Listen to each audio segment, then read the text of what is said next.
예, 오늘은 레위기 25장 1절에서 오늘 원래 55절까지 있는데 22절까지만 이제 보시겠습니다. 이게 내용상 너무 양이 한 번에 다루기에는 많고요. 또이 특별히 오늘 이제 레위기 25장이 안식년과 희년이라서 우리가 이제 조금 더 깊이 있게 좀 들어볼 필요가 있겠다 생각해서 이제 둘로 나누어서 25장을 좀 살펴보려고 합니다. 23장부터 27장까지, 그러니까 23장부터 제가 누차 말씀드린 대로 하나님께서 명령하는 주체가 누구냐면 이스라엘 백성이다, 이렇게 말씀을 드렸어요. 그러니까 제사장에서 이스라엘 백성으로 바뀌었다, 이렇게 말씀을 드렸는데, 역시 마찬가지로 오늘 레위기 25장의 안식년과 이 희년에 관한 규례는 이스라엘 백성에게 얘기하고 있는 것이다, 이렇게 우리가 단정 지을 수 있습니다. 그렇게 되면 이제 오늘 말씀을 통해서 이제 느끼시겠습니다만, 이 안식년과 희년의 기준이 이스라엘 백성들에게 어떤 영향을 미치느냐, 이걸 좀 우리가 깊게 봐야 되거든요. 제가 이렇게 살펴보니까 이스라엘 삶의 기준이고 그 이스라엘 삶의 체계의 근간이 된다, 이렇게 정의를 말씀드릴 수 있을 것 같습니다. 그러니까 이스라엘의 사회 경제적인 체계의 기초가 되는 게 바로 안식년과 희년이다, 이렇게 말씀드릴 정도로 굉장히 중요한 말씀을 지금 여기서 하고 있다는 거죠. 그냥 우리가 생각하는 대로 그날을 지키는 것, 이걸로 끝나지 않습니다. 이제 사회 경제적인 분야에 있어서 아주 근간을 이룬다는 게 우리가 꼭 이제 살펴봐야 될 것이다. 그래서 제가 제목을 그 밭에 소출을 먹으리라, 요 말로 이제 제목을 한번 달아봤습니다. 이 희년과 안식년은요, 사실은 우리 23장에서 다루었던 안식일의 이제 확장판이다, 이렇게 이해하시면 될 것 같습니다. 안식일은 여러분들 기억나시죠, 그죠? 그 주의 마지막 7일째 되는 날을 쉬는 겁니다. 안식년은 이제 7년이 지나고 7년째 이제 쉬는, 한 해를 쉬는 거죠. 한 해 일을 하지 않고 이제 농경을 하지 않고 쉬는 것, 그거를 이제 안식년이라고 했습니다. 희년은 안식년을 7번 한 후에 그 다음 해에 50년째 되는 해를 또 안식하는 것이 희년이다, 이렇게 말씀드릴 수 있습니다. 그렇기 때문에 안식일의 확장판이 안식년이고 또 그것의 확장판이 희년이다, 우리가 이렇게 이해할 수 있고, 그러다 보니까 당연히 안식일의 개념이 희년까지 이어지는, 총체적으로 그렇게 이어지는 개념으로 우리는 이해해 볼 수 있습니다. 그러니까 한마디로 말하면 그거죠. 하나님을 묵상하는 겁니다. 쉬면서 하나님을 묵상하는 것이 이제 이 모든 안식일, 안식년, 희년의 이제 근간이다, 이렇게 이해해 볼 수 있습니다. 이제 오늘은 아까 말씀대로 22절까지만 말씀을 드릴 텐데, 22절도요, 그 1절에서 22절이 내용상으로 이렇게 분류가 되기 때문에, 23절 이하와 분류가 되기 때문에 제가 중간을 이렇게 적당히 자른 겁니다. 1절에서 22절은요, 안식년과 희년의 제정과 그 절차들을 이제 설명해 놓고 있고요. 23절에서 55절, 이게 다음 주에 볼 건데, 이 부분은 오히려 그 안식년과 희년의 신학적인 의미에 집중하고 있는 것을 볼 수 있습니다. 삶의 현장에 적용함으로써 그 두 체계가 어떤 삶의 의미에 영향을 주는가, 이런 거를 이제 설명하고 있는 게 23절 이하다, 우리가 이렇게 이해하면 되겠습니다. 그렇다고 해서 오늘 또 22절까지 나와 있는 걸 가지고 그냥 이제 정보로만 알려드리는 것이 아니라, 물론 우리 삶에 묵상하는 개념으로도 논의를 하겠지만 본격적인 내용은 23절부터다, 이렇게 말씀을 드리겠습니다. 1절에서 22절은요, 세 단락으로, 세 소단락으로 이제 나누어집니다. 1절에서 7절은 안식년에 관한 것이고, 8절에서 17절은 희년에 대한 얘기를 하면서 동시에 그 제정의 목적이 뭔가를 잘 설명하고 있습니다. 18절에서 22절은 부가적으로 붙어 있는 내용으로 보이는데요, 왜 그러냐면, 만약에 안식년과 희년을 지키게 될 때, 여러분들 안식년, 희년 좀 이따 말씀드리겠지만 1년을 통째로 농사 짓지 않고 쉬는 거예요. 예, 땅을 쉬게 하는 겁니다. 예, 안식년과 희년을 지키게 되면 어떤 일이 발생하죠? 소득이 기본적으로 없지 않겠습니까? 예, 소득이 없을 때 우리가 어떻게 먹고 살 수 있느냐, 이런 염려에 대해서 18절에서 22절에 그 자문하고 자답하는 방식으로 그 염려를 이제 덜어주는 내용이 뒤에 붙여 있는 형식으로 있습니다. 그래서 이제 세 단락을 나누어서 내용들을 살펴보고 각각을 또 묵상해 보도록 하겠습니다. 먼저는 첫 번째 단락 1절에서 7절 안식년에 관한 내용입니다. 제가 2절을 읽겠습니다. 여러분들 눈으로 한번 보시길 바라겠습니다. 2절입니다. 이스라엘 자손에게 말하여 이르라, 너희는 내가 너희에게 주는 땅에 들어간 후에 그 땅으로 여호와 앞에 안식하게 하라. 예. 여러분, 모든 말씀에는 초점이 있죠. 이 초점을 정확하게 아셔야 됩니다. 2절의 초점은 뭐냐 하면 이 안식년의 목적이 잘 보여 있죠. 왜? 누구를 쉬게 하는 거예요? 땅을 쉬게 하는 겁니다. 예. 사람을 쉬게 하는 게 아니라 땅을 쉬게 합니다. 그러면 물론 부가적으로 땅을 쉬게 하기 때문에, 땅을 경작하지 못하기 때문에 물론 기본적인 일을 하겠습니다만 이제 노예라든가 모든 사람들이 일을 멈추게 되는 거죠. 안식일도 똑같습니다. 주인만 쉬는 게 아니고요, 모든 그 노예나 종들이 다 쉽니다. 그날은. 예, 마찬가지로 안식년도 땅을 쉬게 함으로써 이렇게 모든 게 쉬게 되는데 주 목적이 뭐냐? 땅을 쉬게 하는 것이다라는 게 2절에 이제 잘 표현이 돼 있다는 거죠. 그래서 3절과 5절에 있는 내용들을 보충해서 이해를 하면 6년 동안은요 열심히 땅을 경작하는 겁니다. 그러다가 7년째 되는 해에는 어떻게 한다고요? 땅을 쉬어야 합니다. 이제 이게 우리가 생각할 때 상식적으로 좀 어렵죠. 상식적으로 이해하기 어렵습니다. 왜 그러냐면 6년 일하고 7년째를 쉬어야 되니까 1년 동안에 어떻게 먹고 살 수 있을까, 이런 걱정도 되고요. 이제 뒤에 나오겠습니다만 하나님께서 굉장히 지혜롭게 이렇게 말씀하시는 부분이 있습니다. 여러분들 1년을 쉬는 게 쉬운 것 같지만 농사를 짓는 입장에서 보면 사실은 3년간의 소출이 없는 거예요. 그렇죠? 그 6년째의 소출을 가지고 그 해를 먹고 그 다음에 7년째는 쉬어야 되니까 그때는 아예 소출이 없는 거고, 그 다음에 8년째는 이제 씨 뿌려가지고 경작을 시작하니까 그 8년째도 소출이 없는 거예요. 그죠? 그러면 6년째 먹은 소출을 가지고 8년까지 견뎌야 되는 그런 아주 중차대한 일이 지금 이 명령이라는 거죠. 농경사회에서는 이게 쉽게 이렇게 받아들이기 어려운 내용이라는 걸 우리가 금방 알 수 있습니다. 근데 6, 7절에 의하면 안식년에는 파종하거나 포도원을 가꾸지 않은 상태에서, 요거는 이제 그 다음 내용은 지금 제가 일단 한글 성경의 바탕에서 말씀을 드리지만 번역에 약간 어려움이 있습니다. 번역이 모호합니다. 번역이 모호하다는 말이 원문 자체의 표현이 약간 모호해서 해석을 하는 사람에 따라서 좀 달라지는데, 그 땅의 모든 사람들과 가축과 들짐승들이 자연적으로 소생하는 산물을 먹도록 이제 되어 있는 것으로 한글 성경에는 그렇게 되어 있습니다. 그래서 이따가 희전할 때 또 비슷한 표현이 나오는데 그걸 번역해 보니까 이제 사람들은 자연적으로 나는 소출을 먹지는 않는 것 같아요. 왜냐하면 걷어들이지 말라 그랬거든요. 그래서 거기서 이제 사람들은 빼고 가축과 들짐승들은 이제 자연적으로 나오는 소산을 먹게 된다. 이렇게 이해하시면 좋겠습니다. 그래서 우리가 그냥 볼 때는 1년 동안 경제적인 활동인 농사를 짓지 않도록 하는 규정이지만 사실은 3년간의 그 소출에 대한 그 농작물에 대한 염려를 해야 되는 그런 아주 중차대한 명령이다. 우리가 이렇게 이해해 볼 수 있습니다. 여러분들 이거를 한번 금방도 제가 말씀드렸지만 현실적으로 한번 생각해 보시기 바랍니다. 이게 어떻게 이스라엘 백성들의 삶에서 체계적으로 이제 움직이게 되나?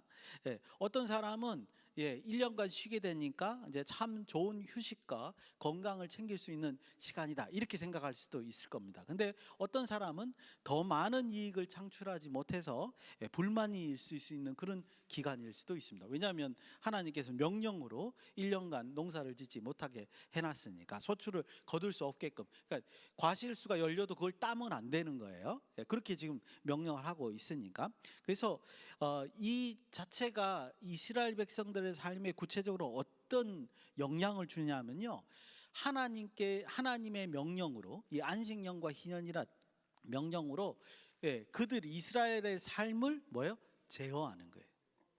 더 갖고 싶어도 못 갖게 하시는 거예요. 예. 그런 방식이라고 우리는 이해해 볼 수 있습니다. 너무 과하게 자신의 이익을 추구하지 말아라. 너무 과하게 자신의 건강을 해치지 말아라. 너무 과하게 남의 노동력으로 너의 이익을 취하려고 하지 말아라. 이런 의미가 여기에 담겨져 있는 겁니다. 그러니까 멈춰라 일단. 그리고 하늘을 바라봐라. 무려 1년이라는 시간 동안에, 그런 의미가 여기에 이제 담겨져 있는 거죠. 여러분들, 그래서 이런 이제 그 제어하는 이 기능이요, 두 번째 삶의 어떤 방향성을 제시하죠. 이스라엘에게 더욱 적극적으로 하나님을 묵상하도록, 하나님께서 주신 은혜를 묵상할 수 있도록 권면하고 있는 것이다, 이렇게도 말씀드릴 수 있습니다. 그다음에 이제 세 번째 의미가 뭐냐면요, 이렇게 함으로써 하나님의 피조물인 땅도 쉬게 하는 거죠. 물론 이제 농사하시는 분들은 잘 아실 겁니다. 땅에 이제 지력이 있어야 된다, 이런 표현들을 쓰시죠. 구체적으로 이것과 그것이 연결된다 아닌다는 저는 잘 모르겠습니다. 성경에서 그런 표현이 없기 때문에. 하지만 성경에서 분명히 뭐라 그러냐면 7년째에는 땅이 쉬어야 한다는 거죠. 그래서 제가 아까도 말씀드렸다시피 그 안식년, 희년할 때 제가 말씀드리겠다고 했지만, 번역을 이제 좀 다시 해서 말씀드린다 그랬지만, 땅의 소산물을 인간이 걷지 않습니다. 그대로 이제 열매가 맺힌 대로 있다가 그 열매가 썩어서 떨어지겠죠. 그럼 거기에 이제 땅이 이제 비료가 되든지 어쨌든지 그걸 인간이 걷지 않고 가만히 놔두는 거죠. 그래서 1년간 땅을 쉬게 만든다라는 겁니다. 그래서 아까도 처음에 말씀드렸지만, 2절을 통해서 말씀드렸지만, 기본적인 안식년과 희년의 개념은 땅을 쉬게 하는 것이다, 이렇게 말씀을 드릴 수 있습니다. 그래서 아주 묘한 방식으로 이스라엘 삶의 사회적, 경제적 어떤 그 구조에 영향을 미치게 되는 것이 바로 안식년과 희년이다. 아주 근본적인 영향이죠. 그렇게 말씀드릴 수 있습니다. 조금 더 다른 말로 하면 이스라엘 삶의 중심에 하나님의 명령이 담겨져 있는 것이다, 그렇게 말씀드릴 수 있습니다. 이 지금 제가 마지막 한 이 멘트가 우리에게도 그대로 전달이 돼야 되는 거죠. 사회가 고대 사회이고 현대 사회이고, 이게 사회가 다르지만 하나님의 명령이 우리의 삶 속에 담겨져 있어야 되는 거죠. 그거는 영원히 변함이 없는 것이다, 이렇게 우리가 묵상해 볼 수 있습니다. 8절에서 17절은 이제 두 번째 단락이고 희년에 관한 말씀입니다. 희년에 대해서 이제 잘 아시는 분도 있지만, 여기서 이제 우리가 조금 더 확실히 정리할 필요가 있죠. 말씀드린 대로 안식년의 확장판이 희년이다, 이렇게 말씀드릴 수 있습니다. 7년씩 안식년을 7번 한 후에, 그러면 이제 49년이 되죠. 49년 하고 난 다음에 그 다음에 50년째에 이제 우리가 희년을 이제 하게 됩니다. 또 하나의 이제 안식년을 이제 갖게 되는 거죠.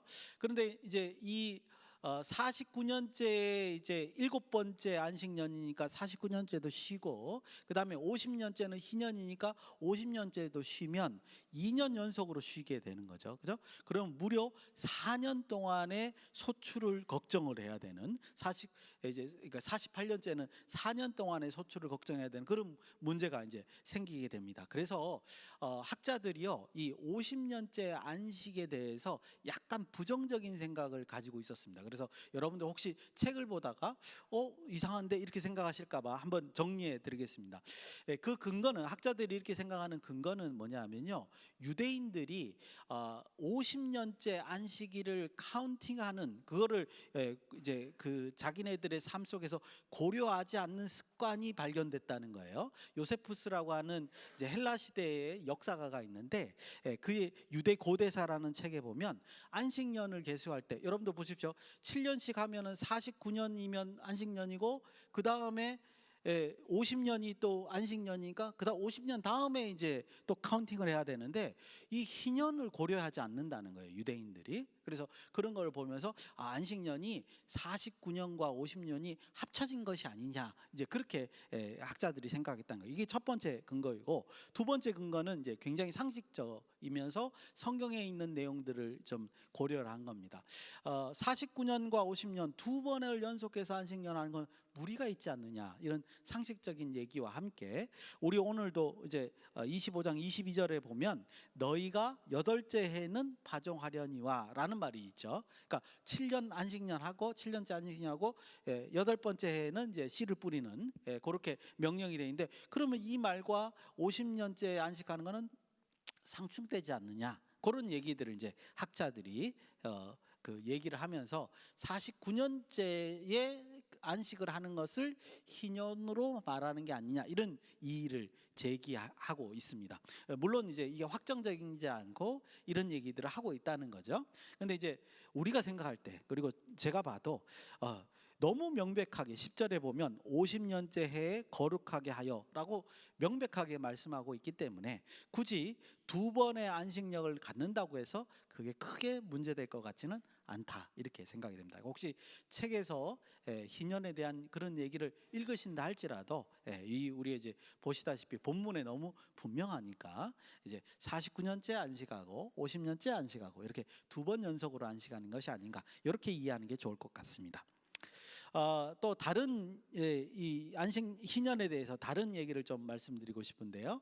희년은 히브리어로 요벨이라는 단어를 가지고 있습니다. 그 이제 의미가 이제 히브리어 단어가 요벨이에요. 근데 요벨이 뜻으로 무슨 뜻이냐면 양의 뿔이라는 뜻을 이제 가지고 있습니다. 그러니까 희년이 히브리어로는 양의 뿔이라는 이제 의미를 가지고 있다는 거죠. 그 이유는 이제 우리 본문 8절에서 9절에 보면 이제 49년째 7월 10일, 여러분들 7월 10일은 대속죄일이죠.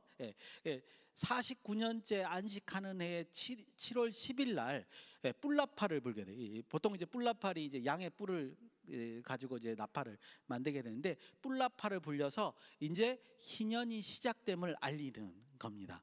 그래서 아마 이제 이것 때문이라도 학자들이 그런 말을 하는 것 같기도 하고요. 49년째 7월 10일 날 사실은 공식적으로 뭐가 시작되는 거예요? 희년이 시작되는 거라고 우리가 볼 수 있습니다.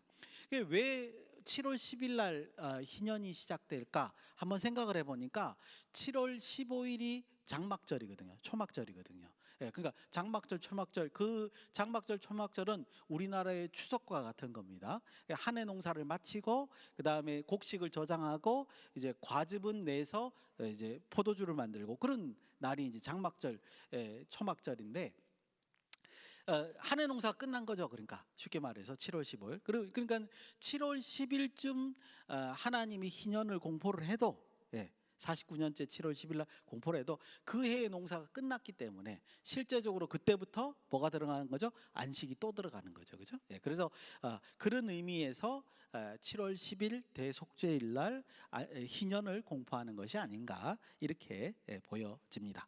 그래서 이제 8절에서 9절에는 희년의 시기에 대해서 설명하고 있는 것이다, 이렇게 이해할 수 있죠.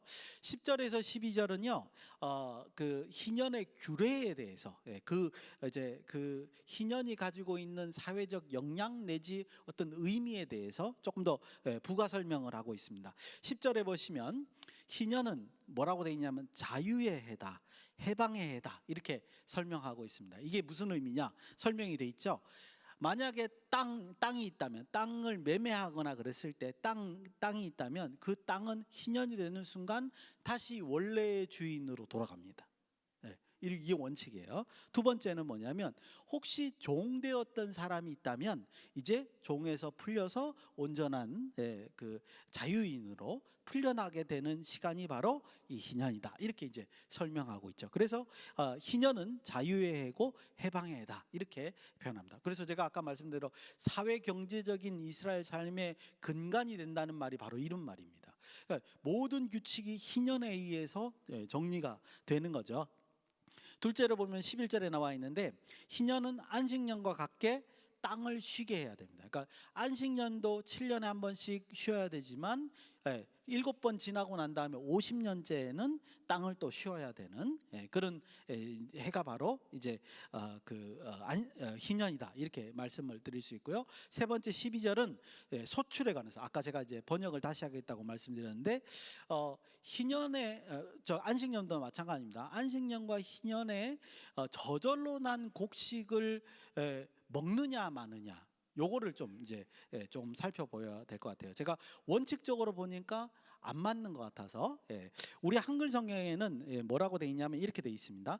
너희의 12절입니다. 12절 후반부에 이는 희년이니 너희에게 거룩함이니라 너희는 밭의 소출을 먹으리라 이렇게 돼 있단 말이죠. 근데 밭의 소출을 먹으리라는 말이 약간 의미가 정확치 않아요.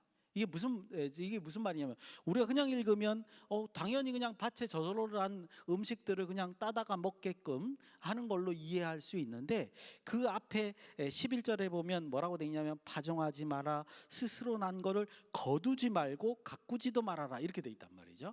그러니까 소출을 거둬서 스스로 난 거를 거둬서 씨 뿌리고 농사 짓는 건 아니에요. 그건 분명한데 저절로 난 것을 따먹을 수가 있느냐 하는 부분에 있어서 지금 12절의 말이 좀 애매모호하다는 거예요.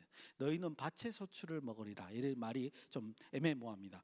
물론 제가 원문을 번역해 보니까 이렇게 돼 있어요. 12절의 마지막 문장이 그 들판으로부터 너희는 그녀의 이때 그녀가 이제 그 땅입니다. 땅의 생산물을 먹을 것이다. 이렇게 돼 있단 말이죠. 그래서 조금 원문으로도 애매모호해요. 그런데 문맥의 의미를 살펴보니까 이런 의미인 것 같아요. 안식년과 희년에 저절로 나는 소출은요 아예 거두지 않는 거예요. 따먹지 않는 거예요. 동물들이야 먹을 수 있겠지만 사람들은 그 땅에 있는 그 과실이나 그 이제 뭐 저절로 자란 농작물들을 거두어서 곡식으로 사용하는 게 아니라 그냥 묵혀두는 거죠 땅을. 그래서 그 땅의 지력에 영향을 줄 수 있도록 그렇게 하는 것이 아닌가 이렇게 보여집니다. 그 근거는요 제가 지금 말씀드린 두 가지 그것 때문에 그렇습니다. 여러분들 오늘 본문의 5절과 11절에 보면은 어떤 것도 거둬들이지 말라고 표현되어 있거든요. 그러니까 거둬들이지 마는데 따먹는다 이건 좀 어폐가 있고요. 그 다음에 두 번째 보면 이제 21절에 보면 우리 이제 조금 이따 보시겠습니다만 6년째 하나님께서 이것을 예비해서 어떻게 해요? 3배의 농작물을 주신다 그랬단 말이에요. 그러니까 아까도 말씀드렸지 7년째 안식을 하면요 6년째 거둬들인 작물로 6년째 먹어야 되고 7년째 먹어야 되고 그 다음에 아직 8년째는 씨를 안 뿌렸으니까 8년째도 먹어야지 그러면서 일을 해야 되니까 그 3년치의 그 농작물을 먹어야 되는데 하나님이 6년째 이미 그걸 아시고 3배의 농작물을 주신다고 약속을 했기 때문입니다. 그러니까 이거에 의하면 안식년 때 어떻게 해요? 저절로 난 걸 따먹는 게 아니라 이미 6년째 거둬들인 걸 먹는 거죠, 그죠? 그러니까 이런 걸 보면 그 저절로 난 곡식이나 그 과수들은 따먹는 것이 아니구나 이렇게 이해해 볼 수 있겠다 이런 말씀입니다. 13절에서 17절은 10절에서 12절에 있는 내용을 조금 더 명확하게 위해서 이제 구체적인 사례로 설명하는 것 같습니다. 13절은 우리가 금방도 아는 내용이죠. 모든 사람은 희년에 자신의 소유주를 돌아간다는 거죠. 종되었던 사람도 돌아간다 이렇게 돼 있고요. 14절 16절은 이제 조금 더 구체적으로 돼 있습니다. 아까 전에 그렇지 않습니까? 희년 되면 원래 땅 주인으로 돌아간다. 이거 너무 불공평하지 않느냐? 아닙니다. 이게 땅을 계산하는 법이 다르기 때문에 우리가 오해를 하는 거죠. 땅값은 이스라엘 땅값은 이렇게 정합니다. 희년을 기준으로 해서 만약에 희년 50년째가 끝나고 51년째 딱 되는 때 땅을 팔고 싶어요. 그러면 어떻게 되냐면 다음 희년까지 몇 년 남았습니까? 50년 남았잖아요. 그러니까 50년 동안 나오는 소출의 양을, 농작물의 양을 계산해서 그게 땅값이 되는 겁니다. 만약에 49년째에, 이제 내년이 희년이에요. 49년째, 이거 이론적으로 49년째 땅을 팔아야 돼요. 안 그러면 도저히 이제 살 수가 없어요. 그러면 49년째 땅을 팔면 그 땅값이 얼마가 되는 거예요? 50년 전에 다시 돌아와야 되니까 어떻게 된 거예요? 1년간의 그 농작물이 그 땅의 값이 된다. 이렇게 말씀드릴 수 있습니다. 그러니까 땅값이 우리 같이 막 이렇게 높아졌다 내려졌다 이렇게 되는 게 아니라, 상황에 따라 그렇게 되는 게 아니라 그 소출의 양을 50년을 기준으로 해서 땅값이 정해지는 것이다. 그러니까 아무런 불만이 없는 거죠. 그래서 50년째는 자기의 그 원래대로 땅 주인이 이제 바뀌는 겁니다. 근데 이 효과는 어마어마한 거예요. 왜 어마어마하냐면, 여러분 아무리 부자라도, 당대의 부자라고도 그 부가 다음 세대로 넘어가지 않습니다. 왜냐하면 땅이 원래대로 돌아오니까. 그렇죠? 그리고 아무리 가난해도 그 가난이 다음 세대로 전이되지가 않는 겁니다.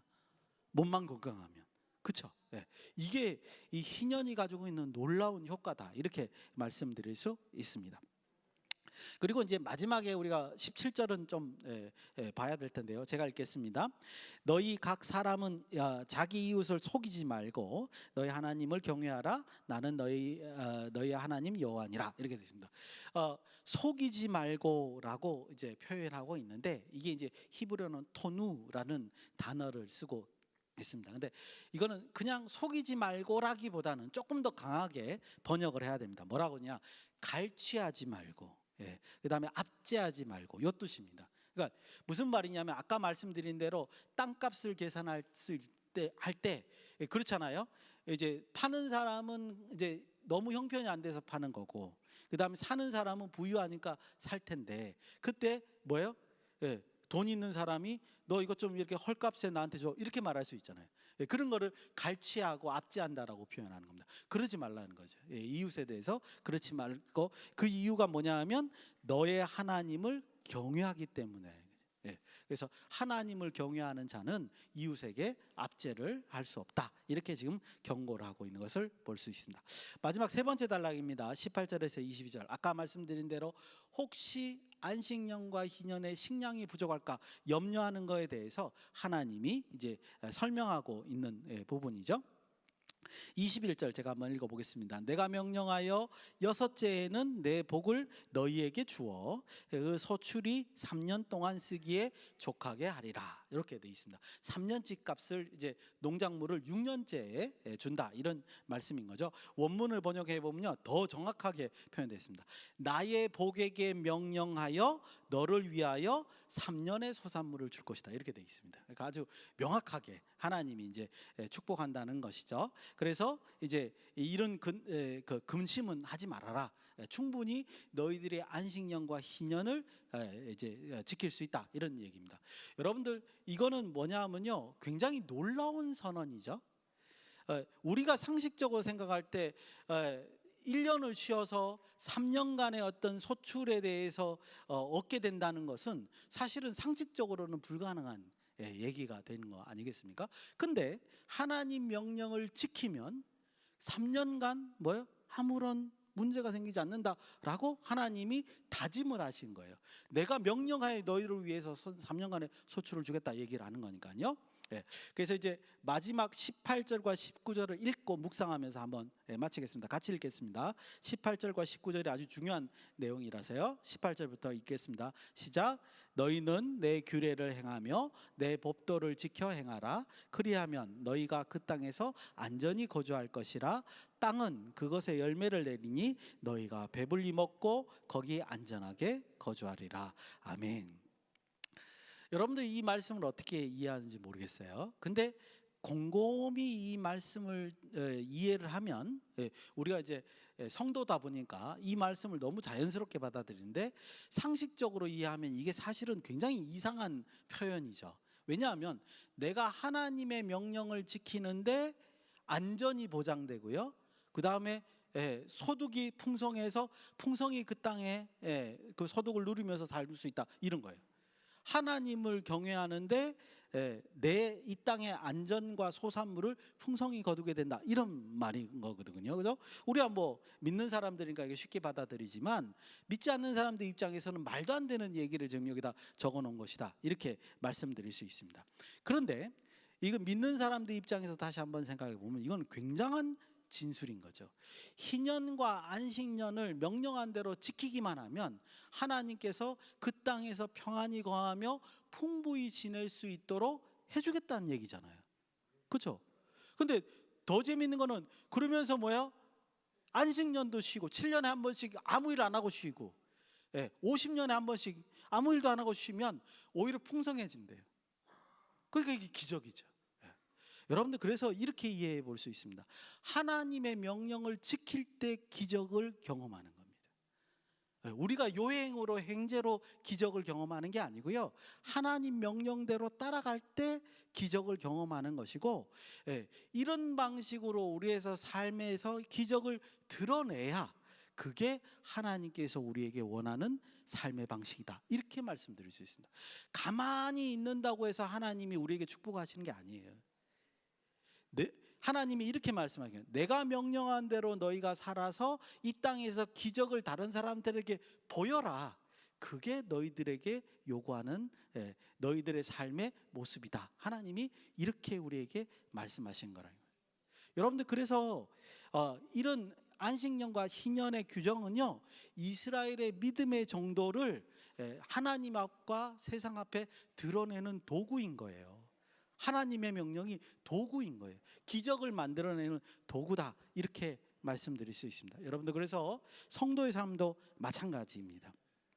하나님의 명령을 전심으로 따를 때 하나님의 기적과 임재를 경험하는 것이다, 이렇게 우리가 묵상해 볼 수 있습니다. 앞으로도 하나님의 명령을 여러분들 깊게 깨달으시길 바라고요, 그 깨달은 명령을 따라서 진짜 하나님의 기적을 경험하시는 저와 여러분이 되시기를 예수님의 이름으로 축원드립니다.